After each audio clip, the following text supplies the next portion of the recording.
존경하는 시청자 여러분, 벌써 신년이 되었네요.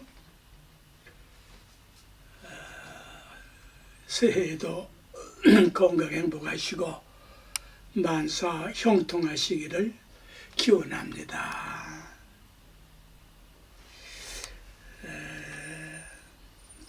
지난 30강에서 그 멸류관 면자가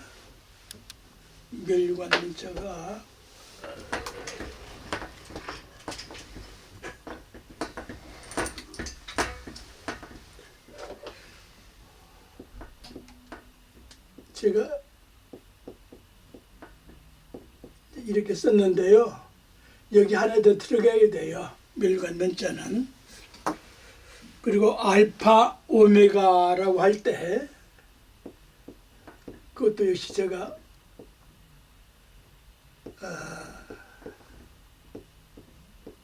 이렇게 했는데 여기 요 녹점이 들어가야 됩니다. 뭐 이제 이런 건 학인들을 위해서 바로 잡아 드립니다. 어두랄 이렇게도 쓰고 또 이렇게도 써 같은 건데 시커먼 심보들이 요새 시커매 가지고 별짓 다 하잖아요.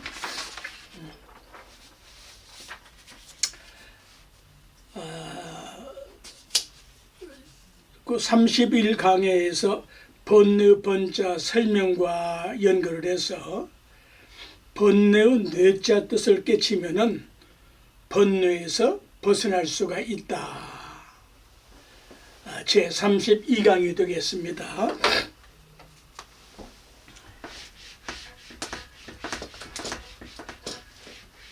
제 강의를 이해하신다면은 인간의 가치와 인간으로 태어난 보람을 느낄 수가 있어요.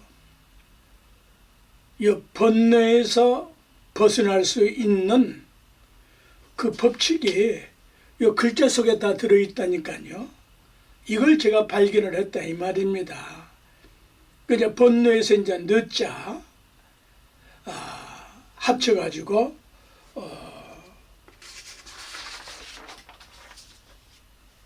뇌자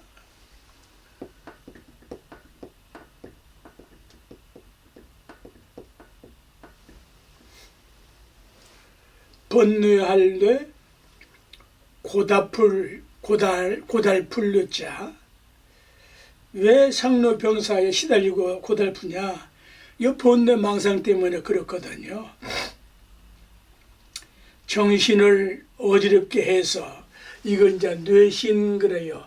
이 여기다 신자를 보태면은 무슨 뭐 신령하다는 뜻이 아니고 정신을 어지럽게 하는, 정신을 빼놓는, 정신을 얼빠지게 하는 그러한 신자로 변화가 되는 거예요.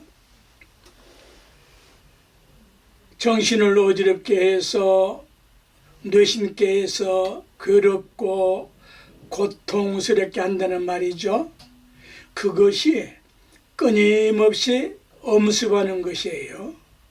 그런데 이 번뇌 망상을 척결하는 방법이 요 뇌자의 자해에 있다. 이거 잘 들으시면 돼요.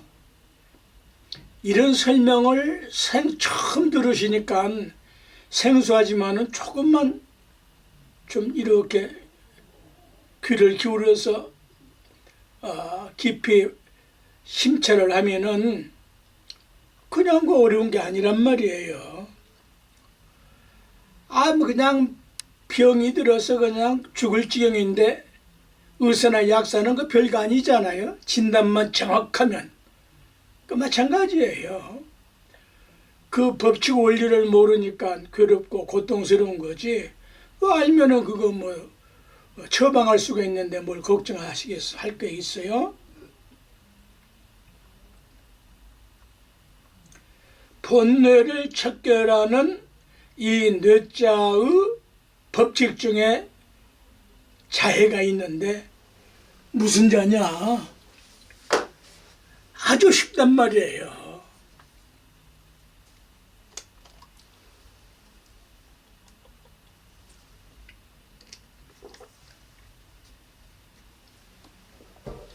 무슨 뜻이겠어요? 비도자예요. 요 번뇌의 자해가 그 본질은 빛이 들어있어요. 번뇌 속에 빛이 들어있다고. 이럴 때 번쩍번쩍 깨쳐야 됩니다. 그래서 이제 한문으로는 빛광자, 법칙이 들어있다. 어둠 속에 빛이 들어있으니까 빛이 비치면 바로 비춰지는 거예요. 법칙이에요.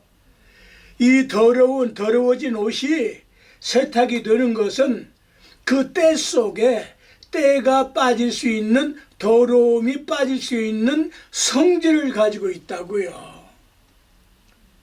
그러니까 부처님 당시에 앙굴마라 같던 그러한 살인마도 부처님 걸음 걷는 거 말씀 한마디에 멈춰라 하는 순간에 번쩍 정신 차리지 않아요? 또 발굴 호자 뜻을 가지고 있어요. 광명. 또 힐 호자 뜻을 가지고 있어요.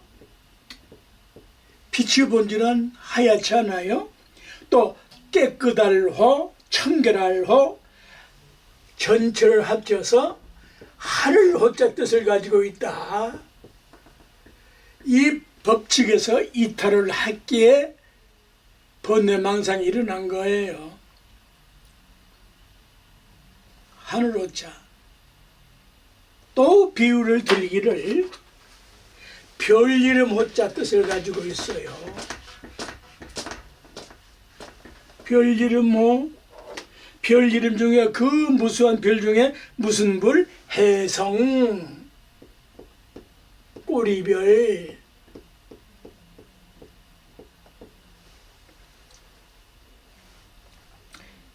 어떤 분야에서 갑자기 나타나 뛰어나게 뚜렷함을 비유하듯이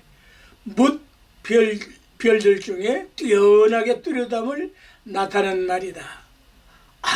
그 어떤 탤런트, 어떤 가수, 어떤 사람이 갑자기 이름도 성도 없던 사람이 노래 하나 잘하고 뭘 어떻게 하나 잘해가지고 혜성처럼 나타난다.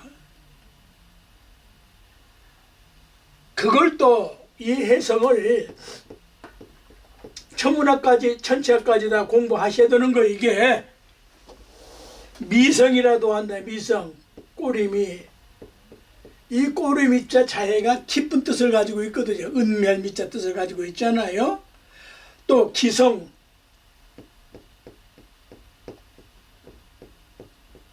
하나만 알아가지고 아는 척 해봤자 별 볼일 없어요. 또 두성, 이 두성은 북두칠성을 말하는 거예요.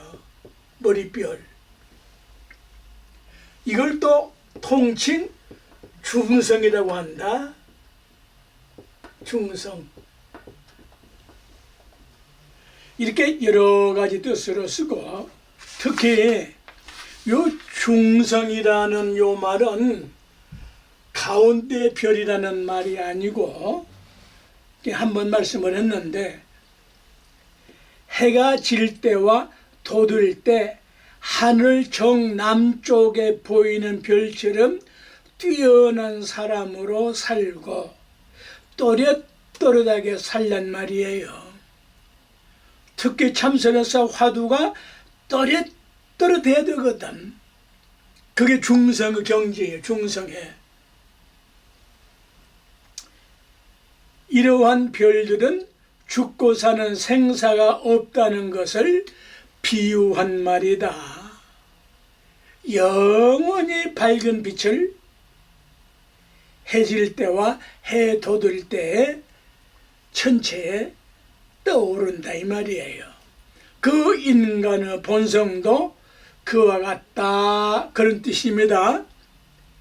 자, 번뇌 이거 어마어마한 학문적인 고증을 해드리는 건데 얼마나 이해하고 인식을 할지는 이제 각자 속갯머리에 달려있는 거고. 자, 번뇌는 또 망상이 붙어 있어요. 손바닥과 손등과 같아. 이 망자 뜻이 뭐죠?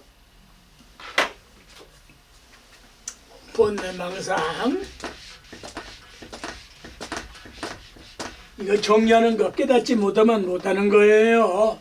요 망할 망자. 어?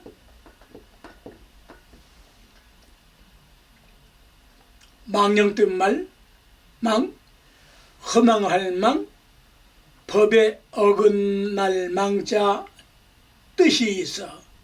또 정신적으로 망상, 망념, 망집 이렇게 이제 착각과 환각으로 헛개비 노름으로 한 세상을 허비하고 사는 것이 범부 중생들의 살림살이에요. 이런 강의를 들을 수 있다는 것은 인간으로 태어난 축복이에요. 어디에서 누가 어떤 선지식이 승소권에 이런 강의했습니까? 잘 들으시기 바랍니다. 바로 깨달을 수가 있다고요. 네? 이러한 망상증으로 사는 것이 범부 중생들인데 이거를 해결할 수 있는 방법이 뭔고 하니 그 글자의 자해 속에 처방전이 들어있다. 이 망자를 해결하는 것은 무슨 글자? 삼수변에 길령 받쳤는데 물결 출렁 거릴 양자예요. 이거 우리 승려들이 여기에서 거기다 착각을 해가지고 물결이 출렁거린 것은 번뇌망상이 일어나시 한다. 왜 그렇게만 아냐고. 배운 바가 없어서 그런 거거든.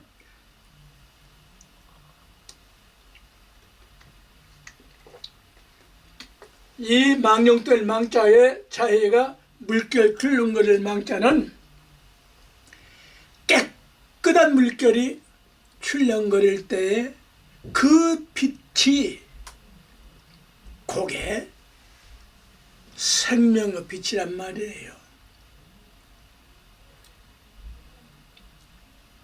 금파전이라는 대학 강의에서 말씀을 했죠.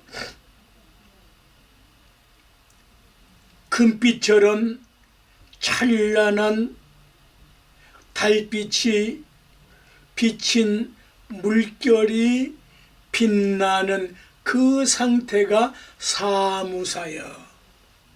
사악한 생각이 사악한 것을 벗어난 거예요. 그건 번뇌망상이 아니라고요. 만일에 그걸 번뇌망상이라면 그건 미친 사람이요. 어? 자신과 남을 망치는 짓이란 말이에요. 에? 그렇게 생각해 왔습니까? 금빛처럼 찬란한 빛이, 달빛이 비추어서 물결이 찬란하게 빛나는 그러한 생각이 망상이다? 그건 미친놈 아닙니까? 그 정상인이 아니야. 인간으로 진화가 안 된 사람들이야. 그런 생각 꿈이라도 해본 일이 있어요? 생각이 끊어진다. 생각은 끊어질 수가 없는 거야. 생각은 작용을 하는 거야. 작용할 때에 나타나는 것이야. 마음도 마찬가지야. 마음이 어디에 있나? 그럼 없다 이 말인가? 마음을 쓸 때에, 작용할 때에 마음의 존재가 나타나는 거예요. 그런데 이것이 반대로 살면 범부 중생들은 물결이 출렁거리듯이 번뇌망상과 근심 걱정으로 세월을 허비하면서 살고 이 번뇌망상이 심해지면 물결처럼 파도치듯이 포말처럼 심해지면 우울병이나 여러 가지 스트레스에 시달리며 사는 것이에요. 그러니까 수행자와 성현군자와 불보살님과는 정반대요. 똑같은 물결이 출렁거리는데 불보살님과 수행자는 그렇게 금빛 찬란한 물빛처럼 사는 것이고 범부 중생들은 허무맹랑하게 사는 거란 말이죠. 그래서 대인군자나 수행자는 물결에 출렁거리듯이 깨끗한 빛으로 살아서 번뇌 망상을 씻어버린다. 똑같은 물인데 깨끗한 물로 더러움을 빨듯이 새 더러움을 씻듯이. 그래서 요 물결 출렁거릴 양자에 또 자해가 연결되었는데 무엇이 들어냐? 여기에 연결되는 뜻이 기를 양자다.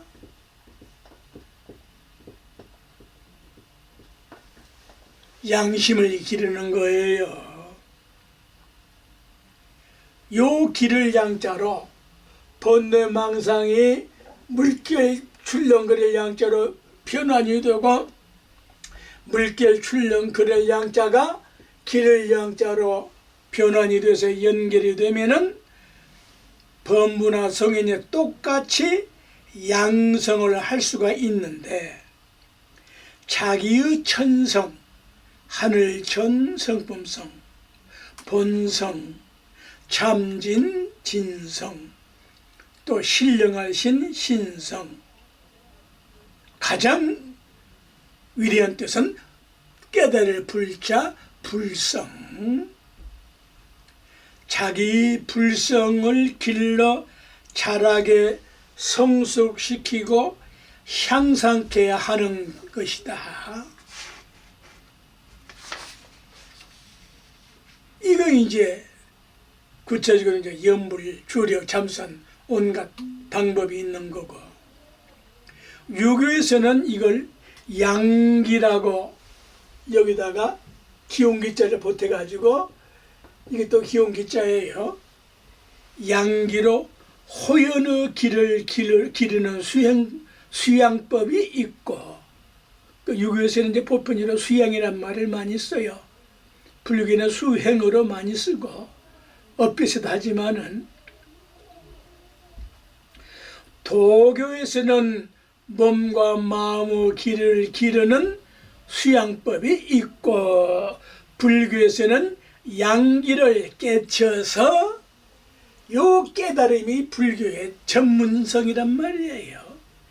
양기를 깨쳐서 청정하게 하는 수행법이 있다. 그래서 인간은 누구나 할 것 없이 바르게 사는 양정을 하고 여기다가 바를 정자를 보태 양정을 양심스럽게 사는 것이 인간이 해야 하고, 고상하고 고귀하고 높은 뜻을 성숙시키고 향상시켜야 한다. 이걸 양진이라고 한다. 양진이라고도 한다.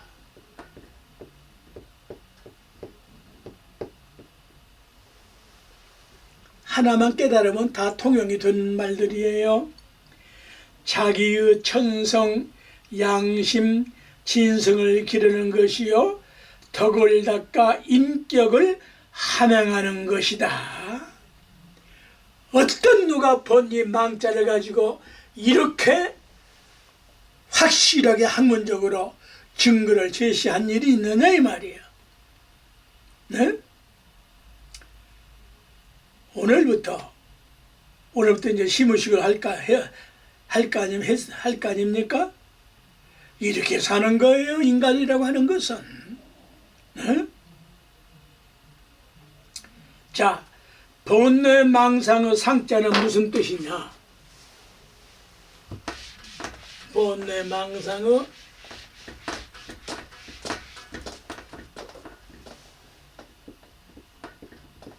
상자는 무슨 뜻이냐? 본래 망상으로 쓸 때는 육도윤회를 면치 못하고 생로병사를 만드는 것이 본래 망상인데, 이 본래 망상의 상자 뜻이 무엇이냐? 온갖 생각을 하고 상상을 하고 명상을 하고 묵상을 하는가 하면은 온갖 망상이나 공상이나 환상에 사로잡혀 살기도 하고, 정반대로 의기를 길러 의기양양하고 의기충천하고 의기투합을 하고 의욕적이고 진취적으로 살고, 그래서 이 상자 역시 그 자해를 모르면은 이 상자의 본질적인 뜻을 알 수가 없다. 무슨 자예요? 역시 기를 양자입니다. 자기 생각을 불성으로 길러봤느냐 이 말이야. 응? 자, 기독교 원조 뜻의 글자를 가지고 있는 의미까지도 알아볼까요? 이 찬란한 인류 문명의 사회에 이스라엘과 하마스, 그 원인 제공은 뿌리까지 알 것 없이 없고, 작년에 일어난 그 원인 제공은 하마스라는 신을 믿는 자들이 저 극악무도한 짓을 하지 않느냐 이 말이야. 그걸 뿌리를 뽑기 위해서 죽여. 안타깝죠. 이게 전부 다 원조 새끼들이라 그러는 거예요. 요 원죄, 근원 원자,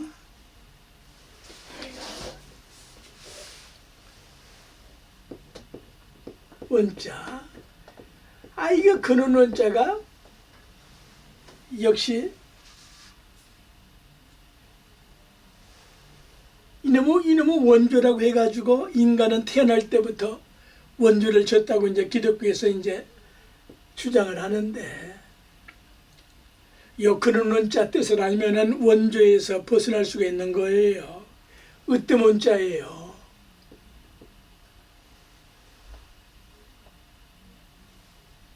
이 조자는 허물죄, 죄 저지를 죄, 죄 줄 죄, 자해는 이런 아주 나쁜 글자인데, 이 죄자가 가지고 있는 본질적인 뜻인 자회는 재물죄자예요. 재물회자예요. 재물회. 재물회.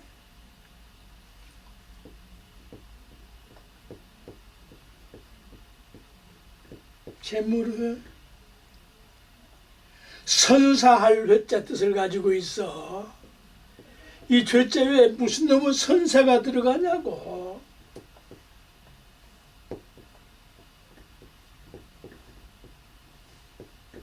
선사.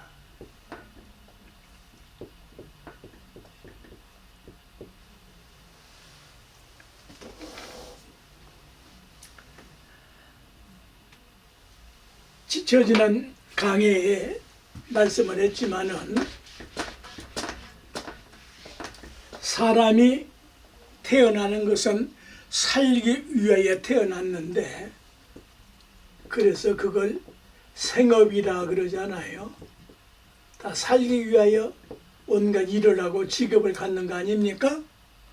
생업에 가장 중요한 것이 뭐라고 그랬습니까? 체업이에요. 재물제자 체업이에요.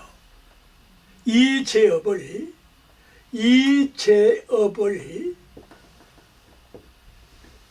어떻게 써야 하느냐? 제엽 위 무하도. 재산을 모으고 재물을 모으고 돈을 모으고 명예를 갖고 전부 재산에 들어가는데 지적 재산이라고 그래도 하잖아요. 요 제업은 제업은 이걸 어떤 누구도 가르치진 않았다는 거예요. 네? 이거 우리가 돈 터질 노릇이란 말이야. 제업은 어떻게 들으냐? 제업은 해석을 하기를 이르기를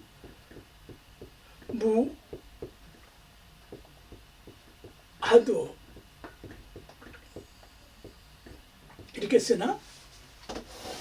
이 허물하자 이게 좀두자예요.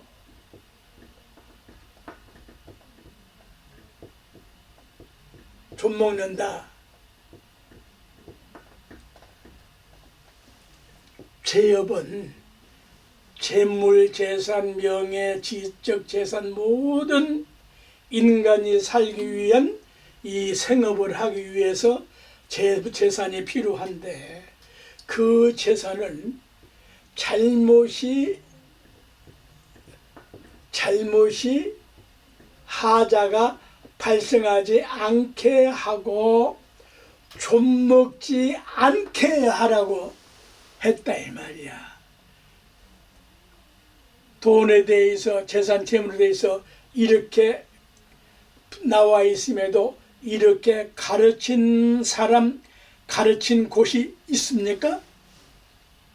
제가 최초로 정리한 겁니다. 학문적으로 확실하게 제가 만든 말이 아닙니다. 네?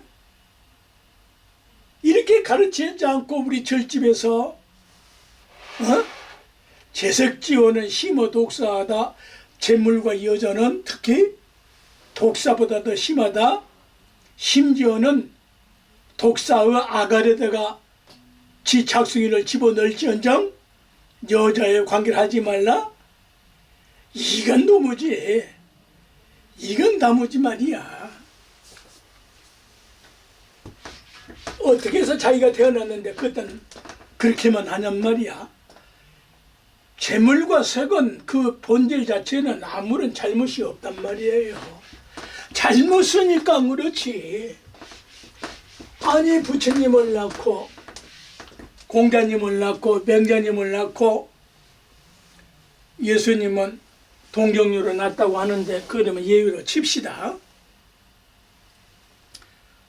모든 성현군자가 전부 다 부부간의 정상적인 사랑을 통해서 다 태어난 사람들인데 왜 그것을 독사보다 더 독사에 한 번 물리면은 한 번 죽는다마는 여자한테 물리면은 육도 영원히 육도를 면치 못한다. 동시에 그건 잘못이니까 그렇고 수행할 때에는 삼가해야 되고 안 해야 되고 그러나 세상 사람들은 제업이 무하도라고 했다. 왜 이건 안 가르치냐 이 말이야. 어째서? 그래서 오늘날 한국 불교는 더 말할 수 없잖아요.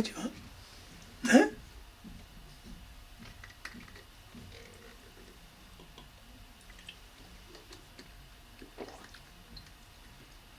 또 이 말 이해를 못하면 그러면은 조계종 승려들이 전부 다 장악하란 말이냐.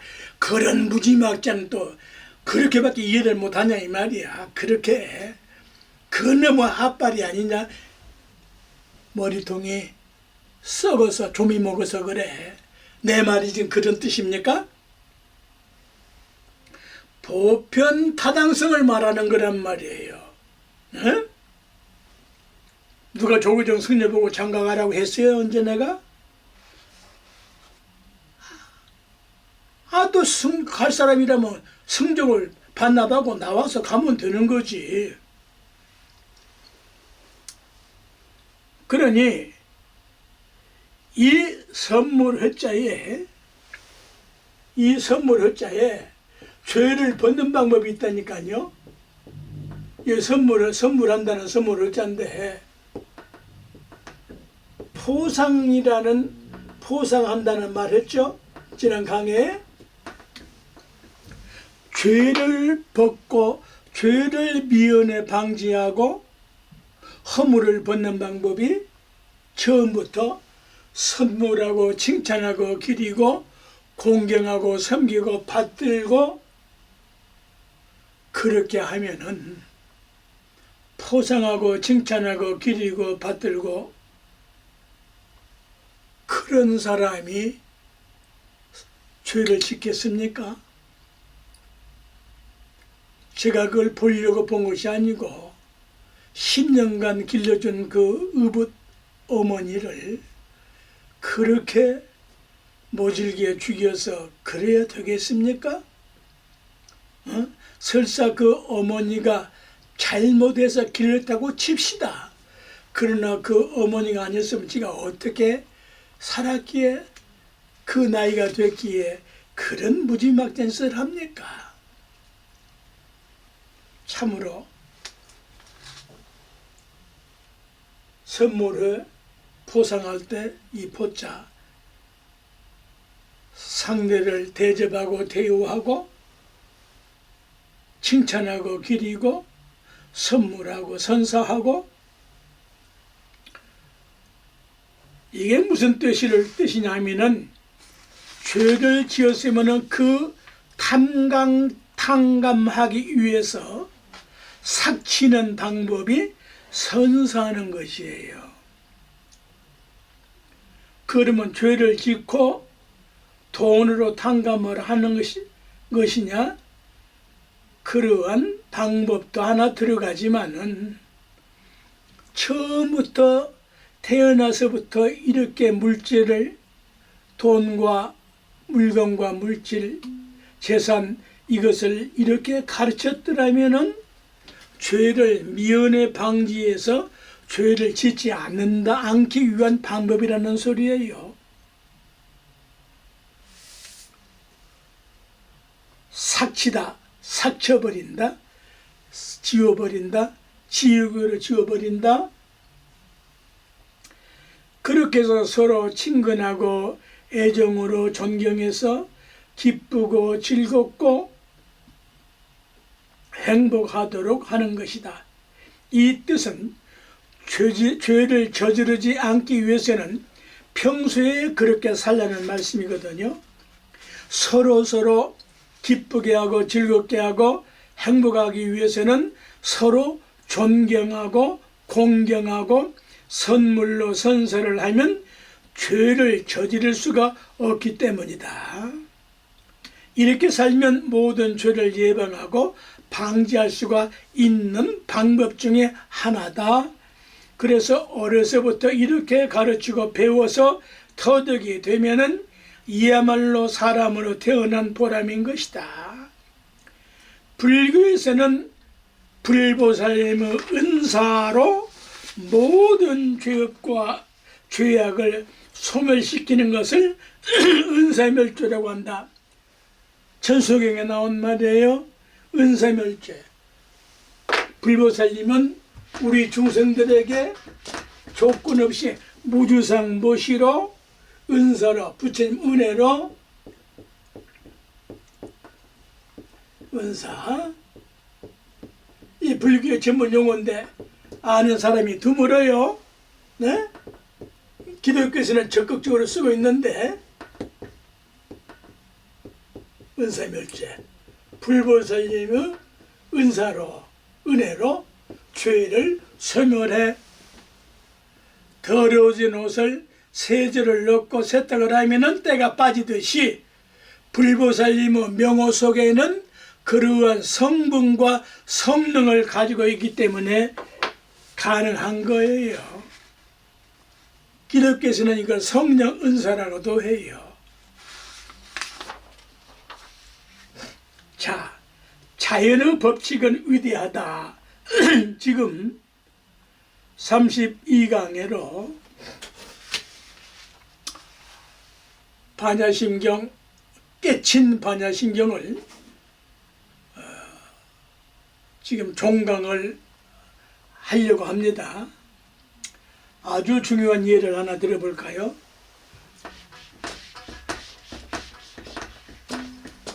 벼가 식물입니까? 나무입니까? 우리는 전부 다 식물로 보고 있는데 벼는 모광이라 나무로 칩니다. 나무 중에 임금에 가장 으뜸이 가는 나무가 벼예요. 벼나무예요. 벼는 식물로 겸해서 근본적인 뜻은 모광이에요. 이제 벼화자는 벼할 때 벼화자는 또 벼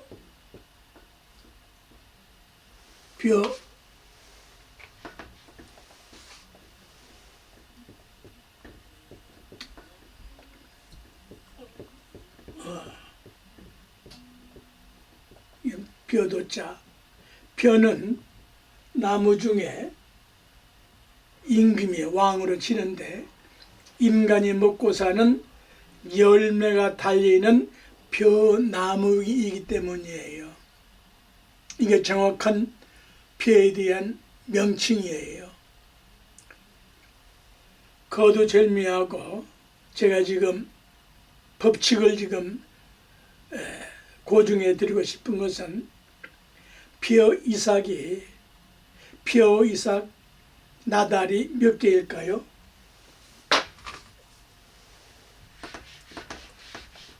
벼 한 줄기에서 나달이 몇 개가 달리는 거 아니?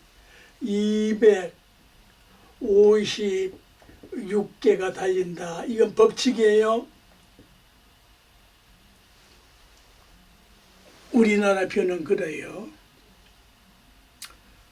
왜 256개냐? 이건 자연의 섭리 법칙이 그래서 그런 거예요. 256개가 나오는 법칙은 무슨 법칙이냐? 벼톨 한 개가 한 번 보태면 음과 양의 섭리 법칙에서 두 개가 달리고 그 두 개가 음양의 법칙으로 보태면은 네 개가 달리게 되고 이렇게 해서 7번 보태지면은 128개가 달리게 돼요. 이걸 8번 보태면은 몇 개가 되는 거 아니? 256개가 정확하게 나와. 이걸 팔진번이라 그래요. 어? 이건 주역을 모르면 모르는 거예요. 팔진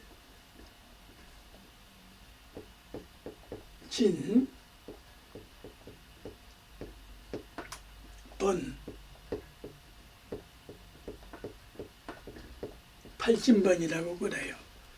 팔진번 법칙에 의해서 벼는 256개가 벼줄기 하나에 달린다. 요 진짜 뜻이 심오한 뜻을 가지고 있어요.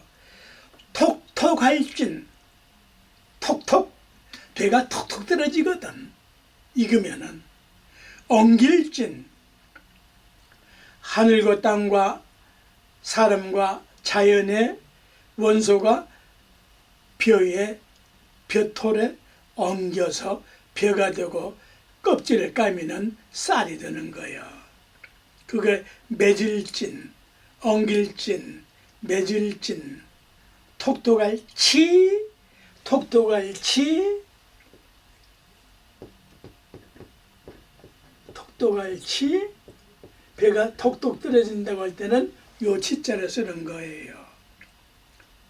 요 톡톡할 치자 뜻에 벤다는 말을 가지고 있다.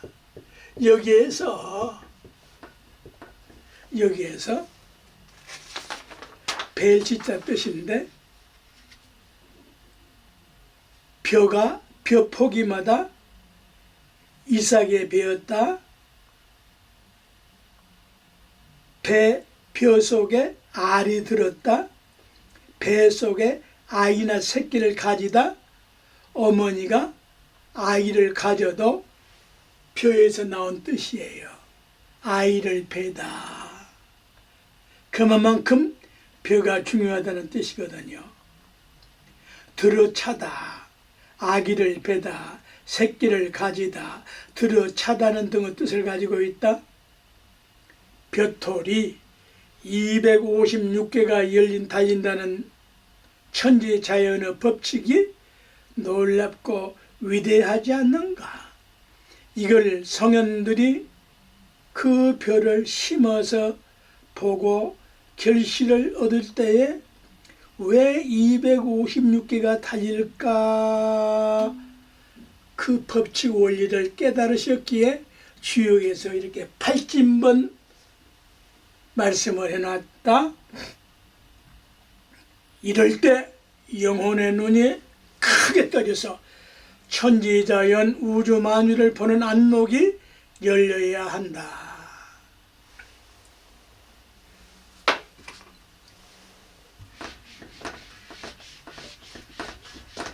요 벼도자는 벼 화자보다 좀 더 구체적으로 쓰는 건데, 요 벼도자는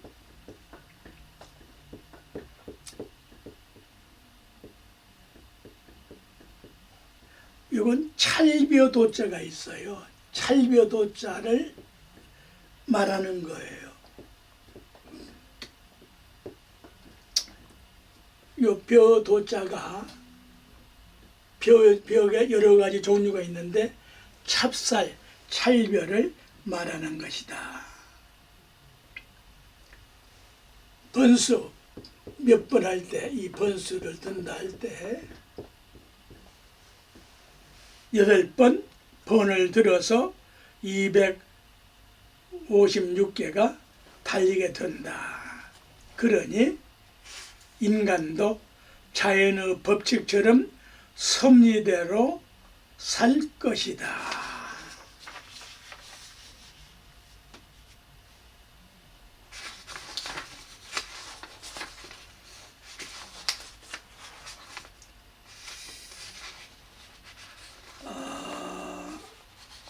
존경하는 시청자 여러분, 법칙 원리에 대해서 또 하나 말씀을 드릴까요? 몽골의 전통주택 게르를 지을 때 지붕살을 하나씩 끼우는데 몇 개를 끼우죠? 15개를 끼우거든요. 게르를, 몽고 그 집 게르를 질 때 우산대처럼 반드시 15개라는 법칙이야. 어째서 그랬죠? 15개라야 둥근 원이 나오기 때문이에요. 이게 뭔 말이냐? 어째서 15개가 둥근 원이 되냐? 이건 깨달아야 한다니까요. 15은 하나에다가 5을 보태면은 6이라는 법칙이 나와. 이 6은 360도의 기본 틀이 되기 때문이야. 그래서 6은 변화수라 그래요. 변화서. 우리 말 속에 이 육에 대한 해답이 들어있는데 우리말로 육이라고 그래요. 이게 무슨 뜻이냐? 육을 여섯이라고 하는데 이게 무슨 뜻이냐? 여섯은 여럿이 여러 개가 함께 성립되었다는 뜻이에요. 이 원리가 새끼손가락 법칙이라고 말씀했잖아요. 다섯은 다 섰다 이 소리예요. 다 섰다. 다 섰다. 오행이 다 섰다. 오장육부가 다 섰다. 그런데 오장에 육부가 돼야 되는 것은 요게 새끼손가락에 펴져야 되는 거예요. 요게 새끼손가락 법칙인데 엄지로부터 하나가 시작되어 가지고 다섯이 되면은 새끼손가락이 구부러져야 주먹을 줄 수가 있고 주먹을 쥔 새끼손가락이 펴져야 여섯이 될 수가 있고 일곱, 여덟, 아홉, 열에서 완전수가 성립될 수가 있다. 만일에 새끼손가락이 쥐어지거나 펴지지 않으면 그 손은 병신손이 된다. 그래서 다섯과 열의 중간 사이에 기를 발휘함으로 기운 기자를 발휘함으로 새 사이에 낀 손가락이라고 해서 이걸 새끼손가락으로 한다. 다섯과 하나와 다섯과 열 사이에 요 새끼가 끼어야만이 여섯이 법칙이 나오는 거예요. 그래서 이것을 6번 곱하면은 66에 36이 나오고 36이 나오고 36은 0이 붙어서 360도가 된다. 이 15개로 360을 나누면은 몇이 나오죠? 몇 개가 나옵니까? 360을 15개로 나누면은 24가 나오는데 24는 뭐를 위하느냐? 24계절을 나오게 된다. 그래서 또 24에서 2와 4를 보태면은 다시 6의 법칙이 나온다. 그래서 처음 1에다가 5을 보태서 6이 드는 것과 이 6과 6이 곱해져서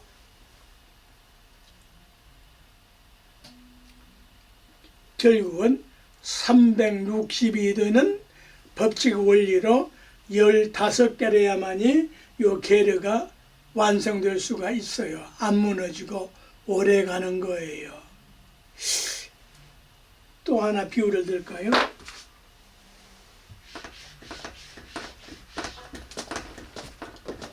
축음기 바늘이 회전을 할 수 있는 것은 바늘이 왼쪽으로 도는 것은 근원으로 돌아가기 때문에 회전하기 때문에 네코트판이 오른쪽엔 미래지향으로 현재 진행형을 해서 바늘이 도는 거예요. 이렇게 도는데 바늘은 반대 방향으로. 이 법칙이라 극과 극의 반대 방향의 조화가 축음기 판과 축음기 바늘이 도는 법칙 원리야.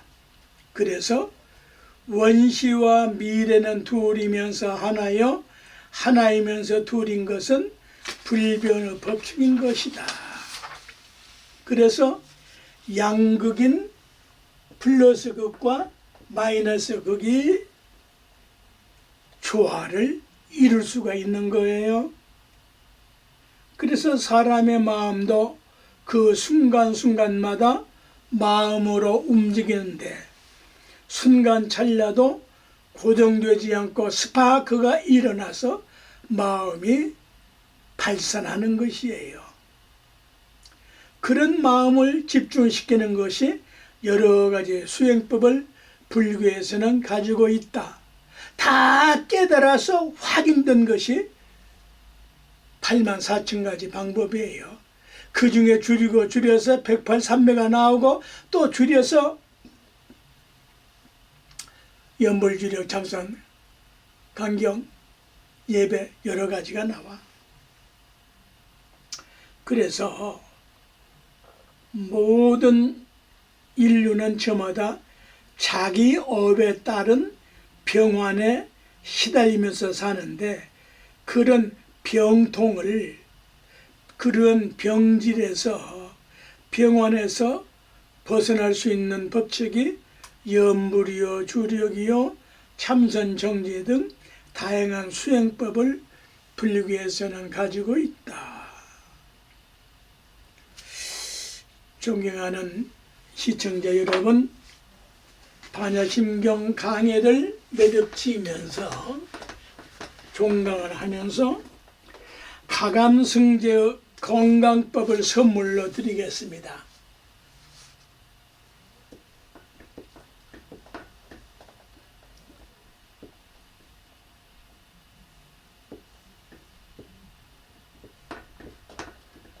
이걸 바꿀 수도 있고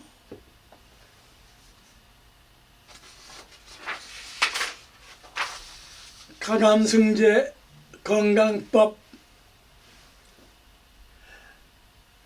어떻게 하면은 이 가감승제를 가지고 건강에 할 수 있을까요?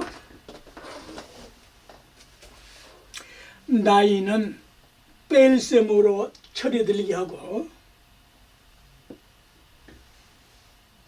나이는 빼야 돼요. 보태면은 결국 죽는 거예요. 나이는 뺄수록 젊어지는 거예요. 행복은 덧셈으로 서로서로 행복하게 하고 나이는 빼야 돼. 행복은 덧셈으로 보탤수록 좋아. 돈은 어떻게 해야 돼? 곱셈으로 곱해야 돼.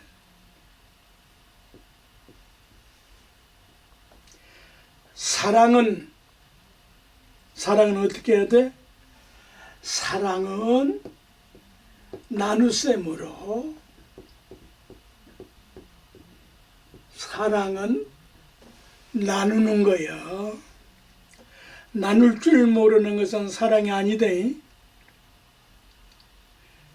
가감승제 생긴 이후 최초로 퉁칠 스님이 정리한 건강법이요. 가감승제 건강법이요. 법칙에 맞아요. 안 맞습니까? 나이는 보태면은 죽을 수밖에 없어. 가섭존자가 부처님보다 나이가 연상 많았거든요.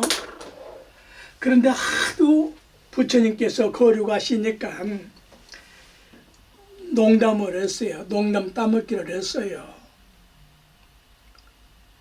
세존이시여, 잘 들으세요. 시청자 여러분, 이런 말은 또 제가 아니면 못 듣습니다. 말씀하시오. 저는 제 나이가 108세입니다.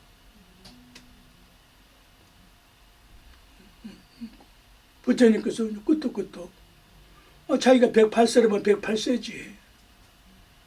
그걸로 끝났으면 좋은데 가섭존자가 부처님께 되물었어요. 저는 제 나이가 108세인데 세존께서는 연세가 어떻게 되십니까? 부처님께서 내가 대답을 하면은 그대가 그 개선할 수가 있을까? 아다 도통한 경지인데 그 개선 못하겠어요? 제가 해보겠습니다. 그래. 36 곱하기 36 곱하기 36이 얼마게? 몇 살이게? 36을 36번 또 곱하고 그 나온 데다가 또 36으로 곱하고 거기다가 또 36으로 곱하면은 몇 살이게? 가섭존재가 아무리 하늘 땅 사람 지옥까지 다 오르락 내리락하면서 계산해봐도 계산이 안 나와. 지금 개발된 컴퓨터가, 대형 컴퓨터가 이걸 계산할 수 있을지는 모르겠네요.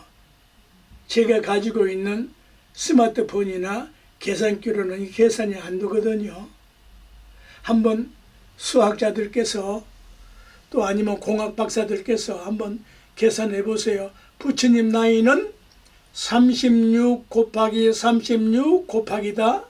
36번씩 이렇게 곱한 것이 부처님 나이다.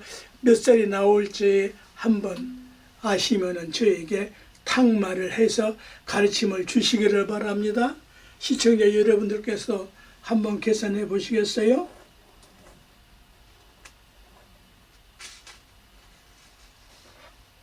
그래서 건강은 마지막 이렇게 강한 성제에다가 이걸 다 합쳐서 이것이 합쳐져야 건강한 사람이 되는데, 건강은 표현상 어떻게 해야 돼? 지킬셈. 건강은 지킬셈. 지킬셈법이다 이 말이야. 건강은 지키지 못하면 건강할 수가 없어. 지킬셈, 이것도 제가 최초로 만든 말일 거예요. 제 강의를 들었던 분들은 혹 모르겠습니다만은 지킬셈으로 탈나지 않게 하는 것이다. 탈난 것이 병이요. 네? 이걸 지키기 위해서는 어떻게 공식을 만들어야 됩니까?